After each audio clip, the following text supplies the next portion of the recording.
ማለዳ የመጣ ስታነቃኝ እንደምን አደራችሁ ክቡራትና ክቡራን የምፅዓቱ አዋጅ ነጋሪ አገልግሎት አድማጮቻችን፣ ሰላም ለእናንተ ይሁን። የማለዳ ቁርሳችንን አሁን ጀምረናል። አዘጋጅ እና አቅራቢ ፓስተር አለማየሁ ነሞ። መልካም ጊዜ ሆነላችሁ። ከሕይወት ምንጭ ውሃ ስታረካኝ ሰላም ጤና ይስጥልን። እንደምን አደራችሁ።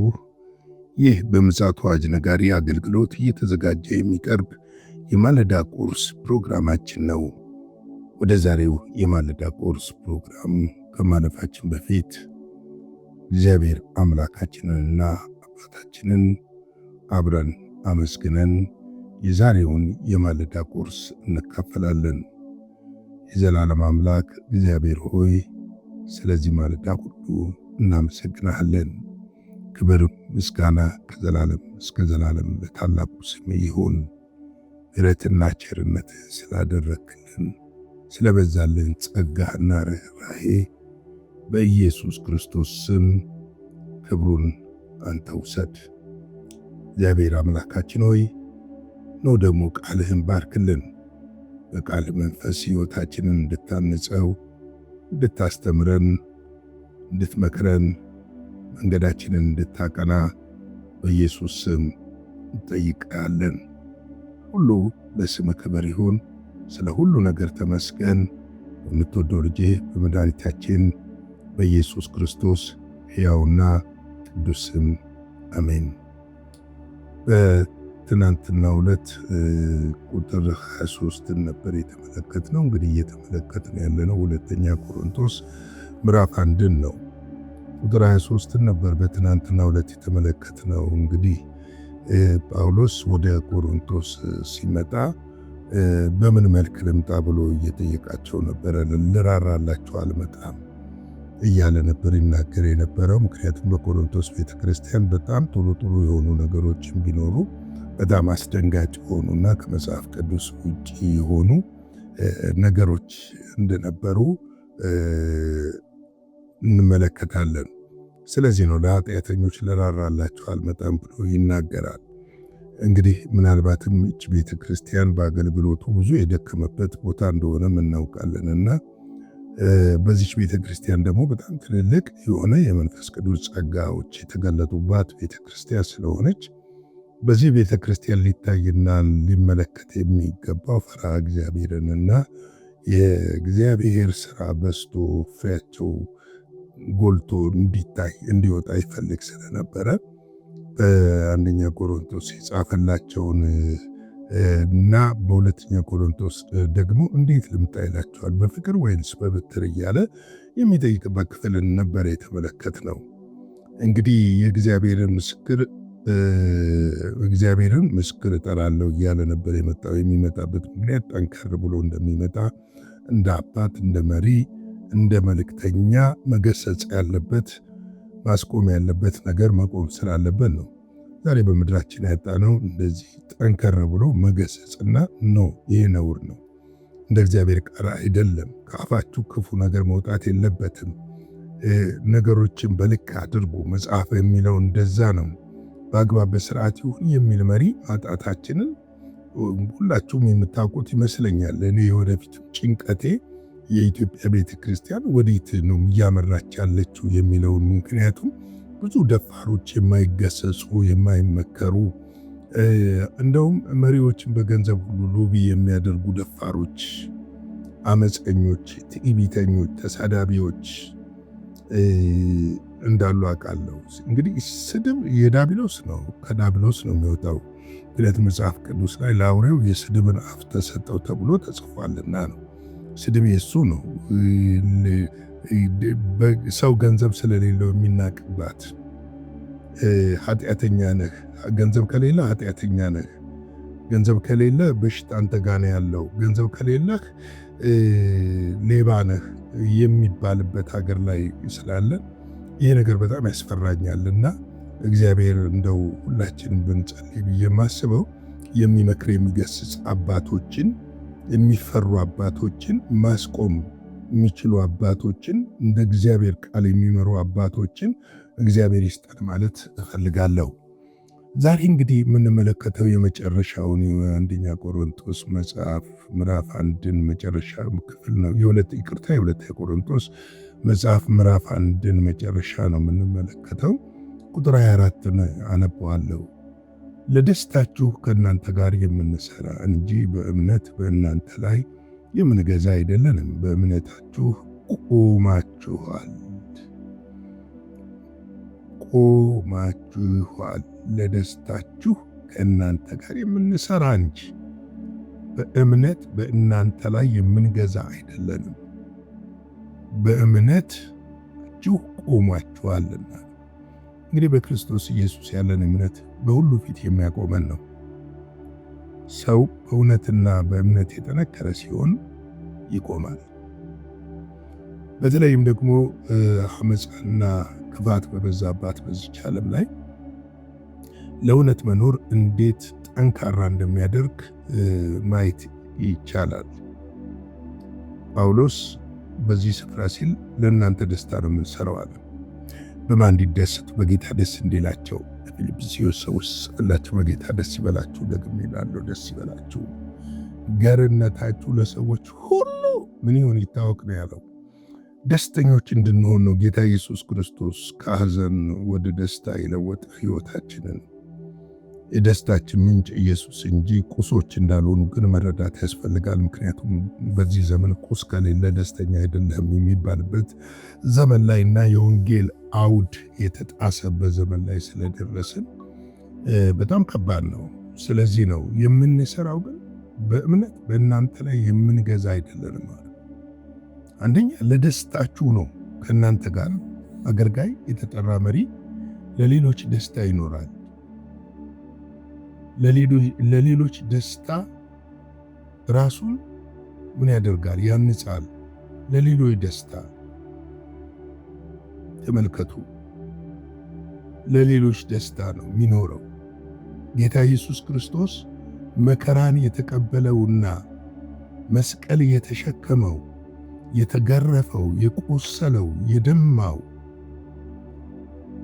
በሰራው የሰው እጅ የተሰቀለውና የሞተው ለኛ ደስታ ነው እንጂ ለራሱ ደስታ አይደለም። እሱማ በአባቱ ዘንድ እኮ ነበረ። እሱ የደስታችን ምንጭ ነው። ስለዚህ አገልጋይ መሪ፣ የቤተ ክርስቲያን መሪ ለምእመኑ፣ ለሕዝቡ፣ ለሀገር ደስታ ነው መኖር ያለበት፣ ለራሱ ደስታ አይደለም። ሱቱንና መኪናውን እያሳየ የምድር ሸቀጥና ጥራቅምቦ እየቆጠረ ጌታ ያደረገውን እዩ የሚልና ሌሎችን ሐዘን ውስጥ የሚከት አይደለም። ዝቅ ብሎ በትህትናና በየዋህነት በቅንነት ከታች የወደቁትን በማንሳት የእግዚአብሔርን ሐሳብና ፍቃድ በሰዎች ሕይወት ሁሉ እንዲገለጥ የሚያደርግ ነው። የሚገርም ነው። ስለዚህ ነው ጳውሎስ የምንሰራው ለእናንተ ደስታ ነው አለ። በእምነት አለ በእናንተ ላይ የምንገዛ አይደለንም፣ ገዢ አይደለንም። ዛሬ ብዙዎች ገዢዎች እኮ ናቸው። ከገዢም በላይ ማን የነሱን ቃል የሚጥስ? ውሸት ይሁን ከእግዚአብሔር ቃል ውጭ ይሁን ማን ይናገራቸዋል? አገልጋዮቻቸው እኮ በስራቸው ያሉ አገልጋዮች እኔ የምትለውን አትቀበልም እንዴ ነው እኮ የሚባሉት። ልክ እንዳልሆኑ እንኳን መታረም የማይፈልጉ ናቸው። መሪህን አታምነውም ይላሉ። መሪህን ትወደዋለህ እንጂ አታምነው። የምታምነው ክርስቶስ ኢየሱስን ብቻ ነው። እንድናምነው የተጠራ ነው ክርስቶስ ኢየሱስን ብቻ ነው። በእኔ እመኑ ነው ያለን እንጂ በሐዋርያትና በመሪዎቻችሁ እመኑ አላለም። ውደዷቸው ነው ግን ያለው። የእግዚአብሔርን እውነት አንሸቃቅጠው፣ ውደዷቸው ብሏል። ግን በእኔ መና እኔ ገጥሞኛል፣ በእኔ አታሙ የሚል መሪ ገጥሞኛል። ባለው ክርስቶስ የሆኑበት አለቃ የሆኑበት ገዢ የሆኑበት ነው። ግን እነ ጳውሎስ እኮ በዛን ዘመን በዛ ጸጋ በዛ በሚያክል ቅባት ሲያገለግሉ በእኔ እመኑ አላለም። አንድ ቦታ ላይ እኔ ክርስቶስን እንድመስል እኔ ምሰሉ አለ። ማን እንደምመስል ክርስቶስ እንደምመስል። ምክንያቱም ማነጻጸር የሚቻልበትን እድል እየሰጠ ነበረ። ዛሬ ገዢዎች፣ ለመንጋው የማይራሩ ጨካኞች ገዢዎች የበጉን ጠጉር የሸለቱ በጉን አርደው የሚበሉ ጸጉሩን በርኖስ አርገው የሚለብሱ ሸላቾች በመሪነት የተቀመጡባት ምድር ላይ ነን ያለነው። አንደኛ ጴጥሮስ 5:3 ላይ ለመንጋው ምሳሌ ሁኑ እንጂ ማኅበራችሁን በኃይል አትግዙ ይላል። በኃይል አትግዙ። ማኅበራችሁን በምን አትግዙ? በኃይል አትግዙ። ምሳሌ ሁኑ። በምን ምሳሌ? በፍቅር፣ በቸርነት፣ በመስጠት፣ በልግስና፣ በትሕትና፣ በቅድስና፣ በቅንነት፣ በታማኝነት ምሳሌ እንድንሆን የተጠራ ነው እንጂ ማኅበራችሁን በኃይል ምን አታድርጉ፣ አትግዙ። ብዙዎች እኮ እያስፈራሩ ነው። በአንድ ወቅት አንድ ቸርች ገብቼ ነበር። በሕይወቴ ሌላ ቸርችም ገብቼ አላቅም በዛን ወቅት። ነገር ግን ያየሁት ነገር ማስፈራራት፣ ዛቻ፣ ስድብ ከመንፈሳዊ ሰው የሚጠበቅ አይደለም። ፍቅር ነው የሚጠበቀው ከእግዚአብሔር ሰዎች። ፍቅር፣ ትሕትና፣ ቅንነት፣ በየዋህ መንፈስ ማቅናት፣ የሳተ እንኳን ካለ በየዋህ መንፈስ መመለስ፣ የደከመ ካለ በየዋህ መንፈስ አቅንቶ ማንሳት ነው። ተራበ ካለ ማብላት ማጠጣት ነው እንጂ ለረሃቡ ስድብ ማዋስ ተገቢ ነው ብዬ አላምንም። ሮሜ 11:20 ላይ ምን ይላል? መልካም እነርሱ ከአለማመን የተነሳ ተሰበሩ፣ እናንተ ከእምነት የተነሳ ቆመሃል። ፍራ እንጂ የትዕቢትን ነገር አታስብ ይላል። በወደቀ ወንድም ላይ ምሳር እንድታነሳበት አይደለም። ካለማመኔ የተነሳ ተሰብሮ ሊሆን ይችላል። እኔ ደግሞ በማመኔ ቆምኩ እስክሆን ፈራጅ እንደሆን አይፈልግም። ፍራ እንጂ የትዕቢትን ነገር ምን አታርግ፣ አታስብ ነው የሚለው። ፈራጅ እንድንሆን አይደለም፣ የትዕቢትን ነገር እንድንናገር። የእኛ ጀግንነት አላቆመንም። በእግዚአብሔር ቤት እንድንቆም ያደረገን የእግዚአብሔር እውነት የክርስቶስ ኢየሱስ ወንጌል ጸጋው ነው ያቆመን። ራሱ ባለቤቱ ነው ያቆመን።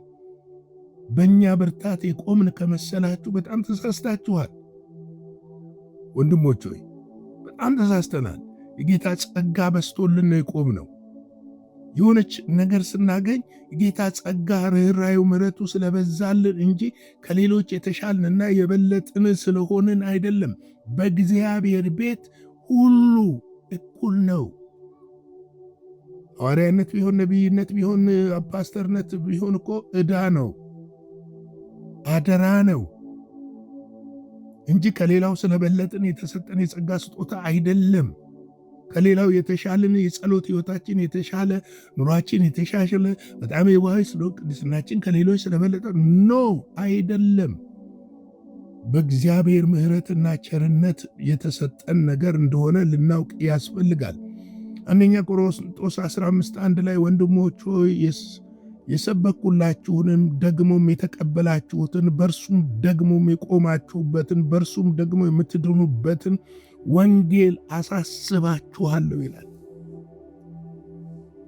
ለመንጋው የማንራራ ከሆነ፣ መንጋውን በኃይል የምንገዛ ከሆነ የወንጌል እውነት ገና አልገባንም ማለት ነው። አለቅነታችንን ለማሳየት፣ ትከሻችንን ለማሳየት በትዕቢት የምንናገር ከሆነ ገና አልገባንም ማለት ነው። መሪ ስንሆን እስቲ ጌታ ኢየሱስ ክርስቶስን ወንጌላት ላይ አጥሙት። ትሕትናውን እስቲ ተመልከቱት። እኔ በልቤ ትሑትና የዋህ ነኝ ከኔ ተማሩ ያለን እኮ እሱ ነው። ከየት ነው ያመጣ ነው? እሱ ያላስተማረንን የምናደርግ ከሆነ ከዓለማውያን በምንድን ነው የምንሻለው? ካልዳኑት በምንድን ነው የምንሻለው? ስለዚህ ወገኖቼ ይህንም በደንብ ልናስብበት ይገባል እላለሁ። እንግዲህ ለተከታታይ ጊዜ ሁለተኛ ቆሮንቶስ ምዕራፍ 1 ስንመለከት ነበረ። በነገው ዕለት እንግዲህ ሌላ አዲስ ክፍል እንጀምራለን። ላይክ፣ ሼር፣ ሰብስክራይብ ማድረግ አትርሱ። አገልግሎታችንን ደግሞ በሚያስፈልገው ነገር እንድትደግፉ በጌታ ፍቅር ጠይቃችኋለሁ። ለዛሬ ያለኝን የማለዳ ቁርስ በዚህ ላይ አበቃለሁ።